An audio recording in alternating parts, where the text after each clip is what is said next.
Hello and welcome to the Cloud Council. I'm Don Polaniki, and today I'm delighted to be bringing you a special episode of the Cloud Council where we're going to be focusing on leadership. And who better to talk about leadership than Sir Clive Woodward?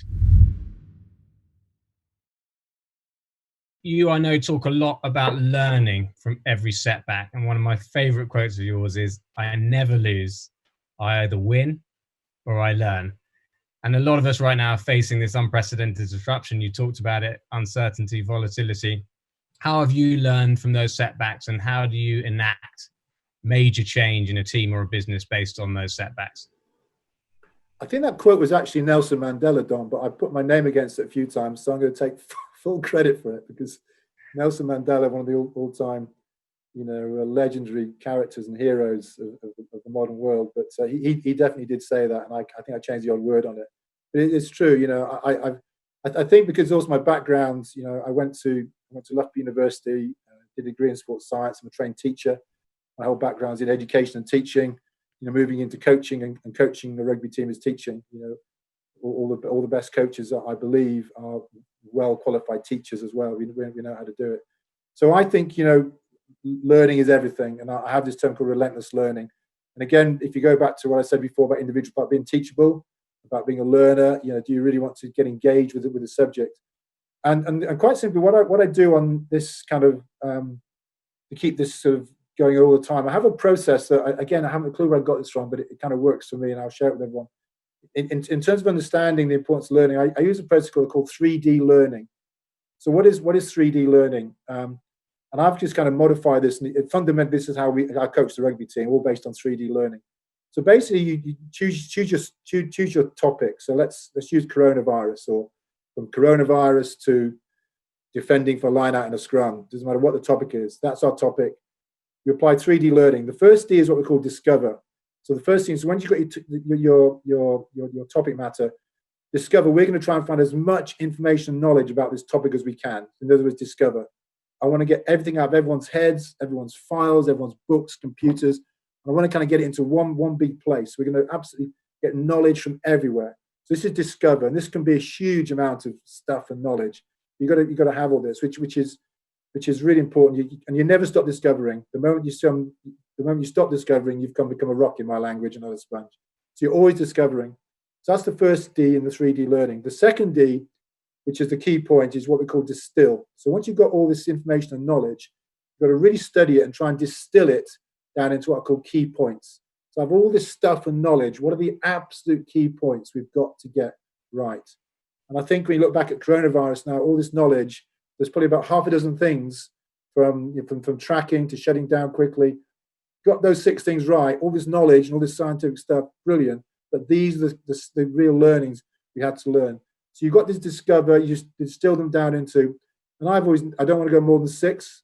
And you have these 6 points, and then with these 6 points, or these 6 key points, can we rank them? Can you weight them? Out of all these, what are the most important? So they may not all be equal. So you distill them into 6 points, and you try and get them into just simple language. No more than sort of 10 or 12 words per point. And when I say simple language, it doesn't matter what subject this is. This could be a subject I know nothing about, such as the coronavirus when it first came out. I need to know these 6 points. So these points I must be able to understand. If I can understand them, anyone looking at this can understand them. So you just discover, you distill, and you create your kind of checklist. If we get these 6 things right, there's a very high chance we will do this task properly, whether it's defending from lineouts or cracking coronavirus. And the third D is what I call do. And what do is every one of those key points. How do we do this better? How do we practice this? How do we rehearse this? How do we train for this? How do we do this better than anybody else? So if you take, lockdown in the coronavirus, how do we do that? How do we really do this? And then you start to then distill, discover, distill, do. And even in a competitive environment, some of your competitors may have the same key points, have learned the same things. So that's fine.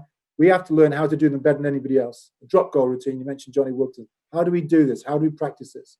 Now that drop goal routine you mentioned, I promise you, we used to practice that in restaurants. Anywhere I just stop a meal in the middle of the restaurant, say, let's just go through the drop goal routine. Everyone just walked through it. The people in the restaurant loved it. We'd have grannies up on line outs. We'd have kids running around playing Matt Dawson. But all we're doing is rehearsing. So this do can be as creative as you want to. So the way I think, in terms of best practice, is just 3D learning. And I always said to my teams, I don't think I've ever been successful about one big idea. I have this saying called 100 things 1% better. I'll repeat it: 100 things 1% better. And if we can apply all these discover, distill, do to all the 1%ers, we get better and better and better. Dave Brailsford pinched my idea. He called it marginal gains, which I always bring him up to speed on that, because 100 things 1% better, he coined it to marginal gains, which I read a lot about now. And he had huge success by doing exactly the same formula, getting all the little bits and pieces, discover, distill, do. And really, that's basically it. And as I said, but the key is this discovery, and you have your whole team discover. This is not just for the boss or the coaches. Successful teams. Again, one of my favorite sayings, Dom, is there's no such thing as a dumb idea. This idea could come to somebody who's been in your office a day. They could have the idea that's actually groundbreaking stuff. So do not underestimate where these new thoughts, new ideas can come from. They can come from anywhere. And I always pride myself. I've kind of prided myself on not being good at new ideas. What I pride myself on is going, Dom, that's a great idea. If I'm the leader, what I think I'm quite good at is making sure it happens. I'll move heaven and earth to make this happen. If this idea will make the boat go faster, we will get this done. Yes, sorry to interrupt. I know you also have this concept of inherited thinking and how that can be enormously damaging, and consequently, often it's the new people that you prioritize in terms of when you're looking for new ideas, because they don't have some of that baggage and inherited thinking. So, be good to hear some examples, business sport examples, where you've seen that play out, and how some of the best ideas have come from the newest people. Do you want some ideas? Yeah.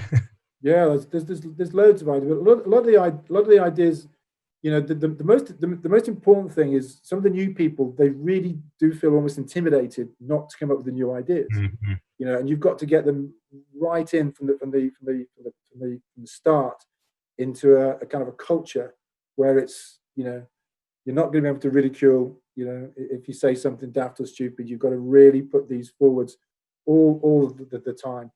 And I mean, to go back to rugby, I remember, I forget who the player was. They came up with, they found an article about this lady called Dr. Cheryl Calder, who was an eye coach, and she was coaching cricket in South Africa. But she knew she was a hockey player, but she was coaching people how to use their eyes. And I read this article, and it was all about weight training your eyes.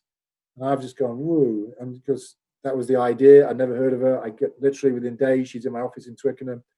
And she did this presentation about weight training your eyes. And I had this vision of kind of dumbbells off your eyeballs and all this sort of stuff.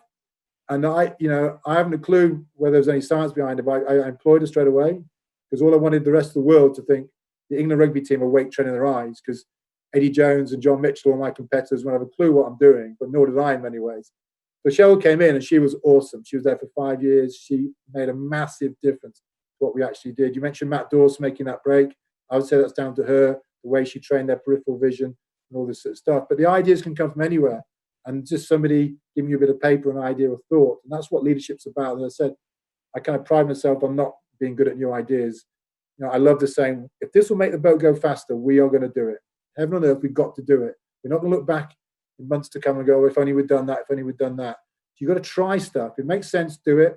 And then at least you've tried it. And if it doesn't work, fine. Life will continue very, very well. Thanks, Clive. And thank you all for watching. We'll see you next time.